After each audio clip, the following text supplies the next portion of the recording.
Welcome to our channel tech mechanical and electrical. Indian rare earth limited IREL limited का तरफ से एक latest recruitment निकाल के आया है ITI पास, डिप्लोमा पास और ग्रेजुएशन पास स्टूडेंट के लिए। ये all over India permanent job है। तो अगर आप लोग IREL का ऑफिशियल साइट पे आते हैं तो इसमें जो सेकेंड नंबर पर आपको नोटिफिकेशन देखने को मिल रहा है, vacancy circular notice advertise number CO/HRM/9/2022। तो इस नोटिफिकेशन को आपको डाउनलोड कर लेना है। तो डिटेल नोटिफिकेशन ऑप्शन पर क्लिक करके आपको नोटिफिकेशन डाउनलोड कर लेना है।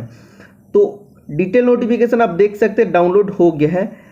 आज का डेट में ये नोटिफिकेशन आया है। एडवर्टाइज नंबर आप देख सकते हैं और ये रेगुलर बेसिस मतलब परमानेंट पोस्ट के लिए रिक्रूटमेंट है। इसका ऑनलाइन एप्लीकेशन 17 जून 2022 दोपहर 2 बजे से स्टार्ट हो गया और ऑनलाइन एप्लीकेशन चलेगा 7 जुलाई 2022 रात 11:59 तक।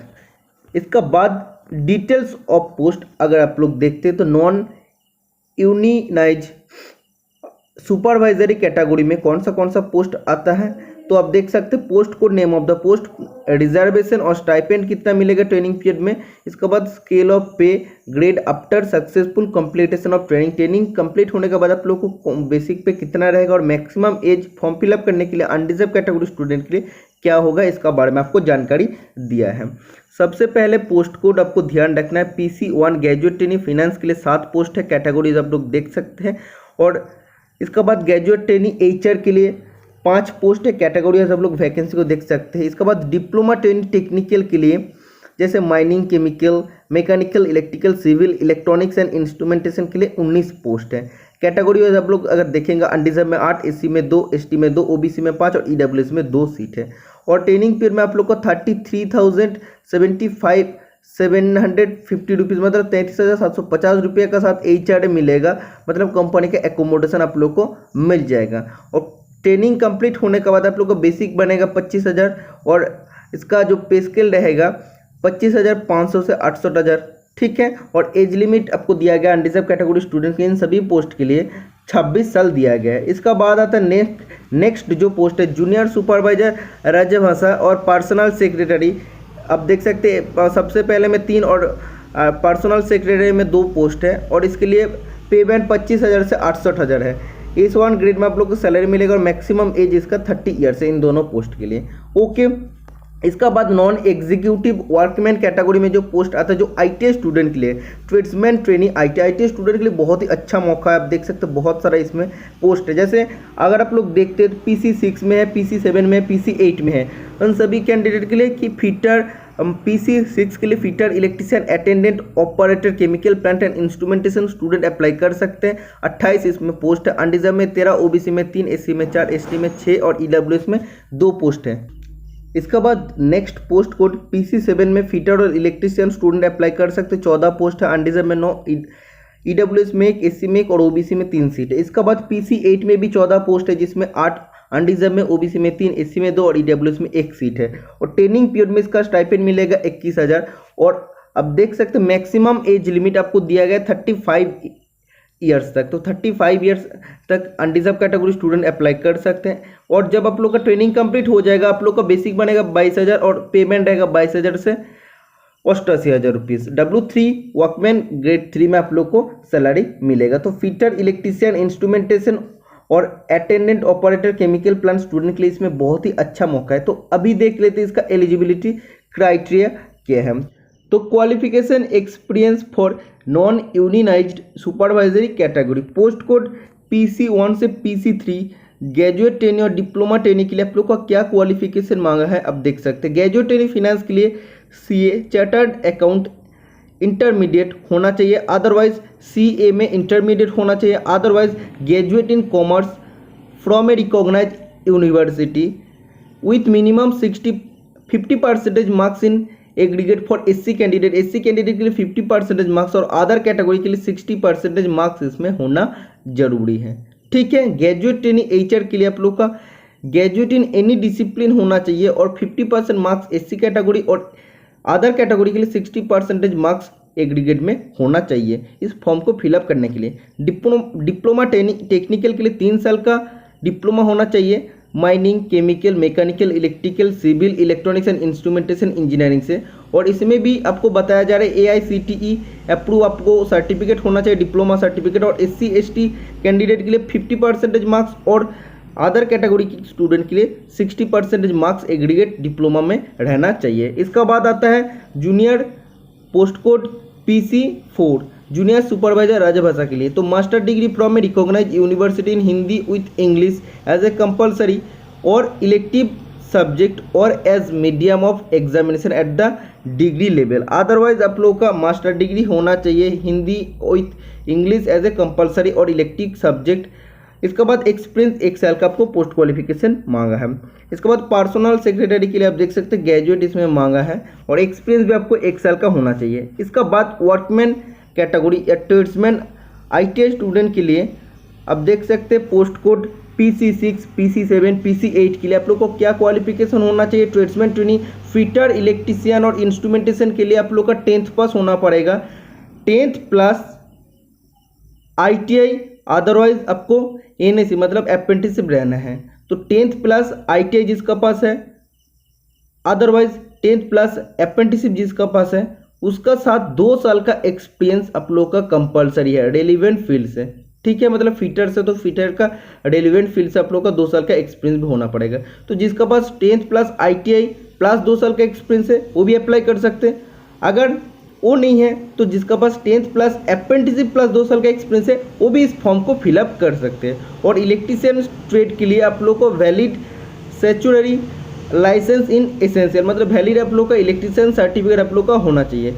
इसका बाद अटेंडेंट ऑपरेटर केमिकल प्लांट के लिए आप लोग का 10th plus ITI otherwise 10th plus apprenticeship होना पड़ेगा।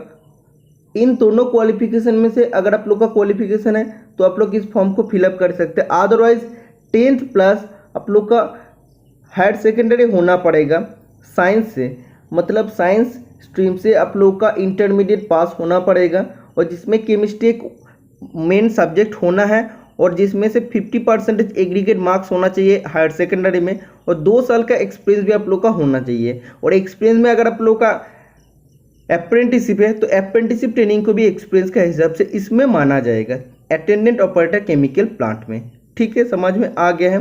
तो मैं फिर से आपको बता देता हूँ 10th प्लस ITI है वो भी अप्लाई कर सकते, 10th प्लस अप्रेंटिसशिप है वो भी अप्लाई कर सकते और 10th प्लस हायर सेकेंडरी पास किया है साइंस स्ट्रीम से, केमिस्ट्री एक मेन सब्जेक्ट होना चाहिए और 50% HS में आप लोग का एग्रीगेट होना चाहिए ओवरऑल और 2 साल का एक्सपीरियंस होना चाहिए। 2 साल का एक्सपीरियंस में अप्रेंटिसशिप को भी एक्सपीरियंस के हिसाब से इसमें माना जाएगा।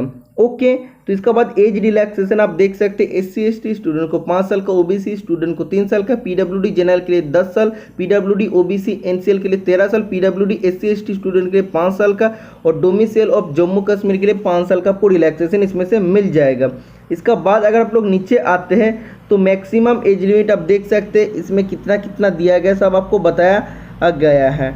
जो भी एज रिलैक्सेशन होने का बाद जो एक सर्विसमैन है वो सभी के लिए। ठीक है, इसका बाद अगर आप लोग नीचे आते हैं जो भी मेन चीज़ होता है जिसका मोड ऑफ सिलेक्शन है तो इसमें रिटन टेस्ट होगा फर्स्ट लेवल और सेकेंड लेवल में आप लोग का स्किल टेस्ट, ट्रेड टेस्ट या कंप्यूटर प्रोफिशिएंसी टेस्ट या साइकोमेट्रिक्स टेस्ट जो भी आप लोगों के लिए आप लोग का पोस्ट के लिए एलिजिबल है वो आप लोग का होने वाला है। क्वेश्चन पेपर आप लोग का बाइलिंगुअल होगा, हिंदी और इंग्लिश दोनों में रहेगा और इसमें आपको बताया जा रहा है क्वेश्चन पेपर आप लोग को कैसे बनेगा। तो टोटल आप देख सकते हैं 120 मिनट का एग्जामिनेशन आप लोग का होगा और graduate trainee finance, graduate trainee HR, junior supervisor राजभाषा, पर्सनल सेक्रेटरी के लिए सब्जेक्टिव नॉलेज से अब सब्जेक्ट से 50 क्वेश्चन रहेगा 50 मार्क्स का और पेपर 2 में आप देख सकते हैं general knowledge, numerical ability, reasoning ability और जनरल इंग्लिश से CBF लोग का 50 क्वेश्चन रहेगा 50 मार्क्स का।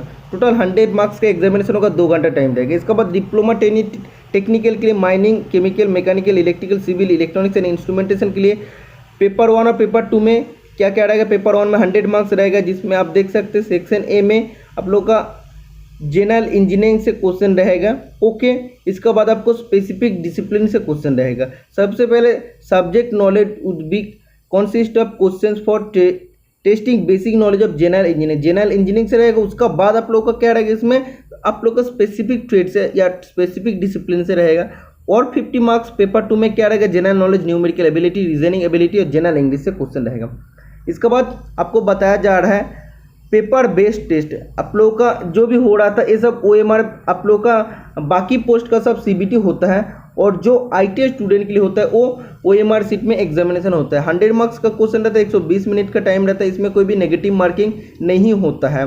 तो आप देख सकते हैं ट्रेड्समैन, ट्रेनी, ITI के लिए सभी के लिए पेपर 1 में आप लोग का सब्जेक्ट से क्वेश्चन रहेगा 50 क्वेश्चन 50 मार्क्स, और पेपर 2 में आप देख सकते हैं general knowledge, numerical ability, reasoning ability और जनरल इंग्लिश से 50 क्वेश्चन के लिए 50 मार्क्स रहेगा। इसका बाद रिटन टेस्ट होने के बाद 1:3 रेशियो में आप लोग का skill test, trade test, computer proficiency, जो भी पोस्ट के लिए एलिजिबल उसमें आपको बुलाया जाएगा। और मिनिमम मार्क्स पोस्ट वाइज या पोस्ट कैटेगरीज आप लोग देख सकते कितना कितना है वो भी आपको बताया जा रहा है। तो ये आप लोग थोड़ा सा देख लेना, खुद से स्क्रीनशॉट ले भी सकते हैं आप लोग। इसके बाद रिटन टेस्ट का सेंटर आप देख सकते हैं graduate in finance, graduate in HR, diploma in junior supervisor, राजभाषा, पर्सनल सेक्रेटरी के लिए जो रिटन टेस्ट सेंटर होगा मुंबई, पुणे, त्रिवेंद्रम, कोची, भुवनेश्वर, कटक में होगा। और ट्रेड्समैन इन ITI के लिए भुवनेश्वर, कटक, त्रिवेंद्रम, कोची, चेन्नई, मदुरई, इन 6 जगह में एग्जामिनेशन सेंटर रहेगा। ओके, तो इसका बाद आपको सेकेंड लेवल टेस्ट जब भी हो जाएगा, प्री एम्प्लॉयमेंट मेडिकल एग्जामिनेशन भी आप लोगों का हो जाएगा, और स्टाइपेंड आप लोगों को मिलेगा कितना वो भी मैं आपको बता दिया हूँ। इसका बाद अगर आप लोग नीचे आते हैं तो कहाँ पे पोस्टिंग होगा वो भी आपको बताया जा रहा है। जैसे ट्रेड्समैन ट्रेनी के लिए उड़ीसा स्टैंड कम्प्लेक्स OSCO कम में आप लोग का हो सकता है। इसका बाद और भी एक प्लांट है जैसे चभड़ा यूनिट केरला में भी हो सकता है। इसके बाद मानावला कुरिची यूनिट तमिलनाडु में भी आप लोग का हो सकता है। तो ट्रेड्समैन ट्रेनिंग के लिए इन तीनों जगह में से कोई भी एक जगह में होगा। और इसका बाद बाकी पोस्ट के लिए आपको बताया जा रहा है जो भी IRAL का unit, office, establishment, project site है, कोई भी जगह में आप लोग का पोस्टिंग हो सकता है। एप्लीकेशन फ़ी आप देख सकते हैं 472 रुपीज़ है, जो नॉन रिफंडेबल फीस है जो आप लोग को पेमेंट करना पड़ेगा। और SC ST PWD ex serviceman category और वुमेन कैटेगरी और इंटरनल मतलब डिपार्टमेंटल कैंडिडेट के लिए कोई भी पेमेंट करना नहीं है। कैसे आप लोग को फॉर्म फिलअप करना पड़ेगा इसका भी वीडियो मैं बहुत जल्दी लाने वाला हूं। तो अगर आप लोग इंटरेस्टेड है तो कमेंट बॉक्स में ज़रूर बताना।